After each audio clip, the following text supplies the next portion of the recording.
12ನೇ ತಾರೀಕು same date.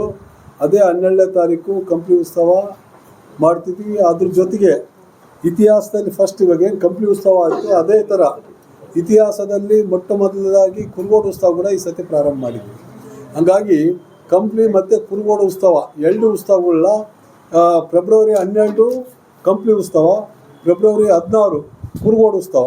ಹಂಗಾಗಿ ನನಗೆ ಭಾಳಷ್ಟು ಖುಷಿ ಇದೆ. ಯಾಕಂದರೆ ಜನ ಏನು ಅಭಿವೃದ್ಧಿ ಮತ್ತೊಂದು ಎಲ್ಲ MLA ಅವ್ರು ಮಾಡ್ತಾರೆ, ಉತ್ಸವ ಯಾಕೆ ಮಾಡಿಲ್ಲ ಅಂತ ಅನೇಕ ಸಂಘ ಸಂಸ್ಥೆಗಳು, ಅನೇಕ ಹಿರಿಯರು ಅವರೆಲ್ಲ ಏನು ಒತ್ತಾಯ ಇತ್ತು. ಹಂಗಾಗಿ ಮೊನ್ನೆ ಸಿದ್ದರಾಮಯ್ಯ ಸರ್ ಅವ್ರಿಗೆ ರಿಕ್ವೆಸ್ಟ್ ಮಾಡಿ ಈ ಸದ್ಯ ನಾವು ಕಂಪ್ಲಿ ಮತ್ತು ಕುರುಗೋಡು ಉತ್ಸವ ಮಾಡಲೇಬೇಕಂತಂದು ಏನು ಬೇಡಿಕೆ ಇಟ್ಟಿದ್ದೀವಿ. ಅದ್ರ ಪ್ರಕಾರ ಕಂಪ್ಲಿಗೆ 1 ಕೋಟಿ ಮತ್ತು ಕುರುಗೋಡಿಗೆ 1 ಕೋಟಿ ರೂಪಾಯಿ ಅನುದಾನ ಬಿಡುಗಡೆ ಆಯಿತು. ಇವಾಗ ಕಂಪ್ಲಿ ಸಾಕಾರ ಮಾಡಿದರೆ ನಮ್ಗೆ ಅಷ್ಟೇ ಖುಷಿ ಮತ್ತು ಸಂತೋಷ.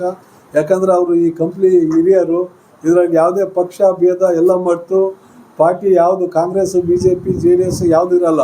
ಇದು ಕಂಪ್ಲಿ ಆದಮೇಲೆ ಎಲ್ಲರೂ ಸೇರಿ ಮಾಡೋದು. ಹಂಗಾಗಿ ಈಗಿರೋಂಥ ಎಲ್ಲ ಪಕ್ಷ ಇವತ್ತೇನು JDS ಇರಲಿ, BJP ಇರಲಿ, ಕಾಂಗ್ರೆಸ್ ಇರಲಿ, ಎಲ್ಲ ಮುಖಂಡರುಗಳು ಸೇರಿ ಕಂಪ್ಲಿ ಉತ್ಸವ ಸಕ್ಸಸ್ ಆಗೋಕ್ಕೆ ಪ್ರಾಮಾಣಿಕವಾಗಿ ಪ್ರಯತ್ನ ಮಾಡ್ತೀನಿ. ಅದಾದಮೇಲೆ ಇವಾಗ ವಾರಣಾಸಿಯಿಂದ ಏನು ಏನು ಆರತಿ ಮಾಡ್ತೀವಲ್ಲ, ಆ ತುಂಗ ಆರತಿಗೆ ವಾರಣಾಸಿಯಿಂದ ಕರ್ಸಕತ್ತೀವಿ.